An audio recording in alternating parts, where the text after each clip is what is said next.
ये केस हमने किया था कि लीस्ट कब आता है और ग्रेटेस्ट कब आता है, मैक्सिमम कब आता है और मिनिमम कब आता है। कब आता है? आर मैक्स की वैल्यू बताई थी ना, क्या होती है? आर मैक्स होता है हमारा पी प्लस क्यू और आर मिन क्या होता है? P minus Q. मैक्स कब होता है? जब दोनों जो वेक्टर होते हैं वो सेम डायरेक्शन में होते हैं। और लीस्ट कब होता है? जब अपोजिट डायरेक्शन में होते हैं ना। तो उसको सॉल्व करने के बाद ये आया तुम्हारा ना।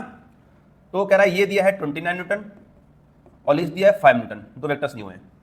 तो पहले क्या करेंगे? पी और क्यू निकाल लेंगे, उसके बाद अगला केस करेंगे उसके बाद, है ना। तो देखिए दोनों क्वेश्चन इक्वेशन 1 बोल दिए, इसको इक्वेशन 2 डाल दिए। क्या दोनों को अगर ऐड कर देंगे P plus Q plus P minus Q equal to 29 plus 5 that is 34 ना, ये तो होगा।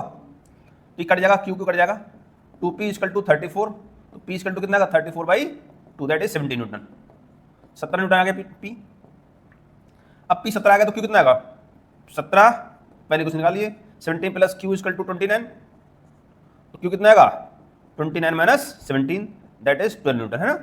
एक 17 आ गया, एक 12 न्यूटन आ गया। q को किसी क्वेश्चन निकाल सकते थे, सेकंड और फर्स्ट दोनों से निकाल सकते थे ना।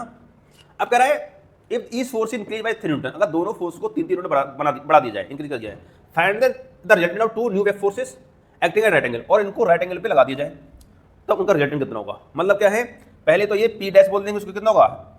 17 दिया है प्लस 3 कितना? 20 न्यूटन हो जाएगा। और q डैश कितना हो जाएगा? 3 बढ़ाएंगे तो 12 प्लस 3 दैट इज 15 न्यूटन हो जाएगा। और थीटा कितना दिया है यहाँ पर? 90 डिग्री दिया हुआ है। 90 डिग्री का रिजल्टेंट कितना आता है? Under p dash square plus q dash square, है ना। p square plus q square होता है, p को p डैश बोला गया है यहाँ पर सेकंड प्रोसेस लिए। कितना है?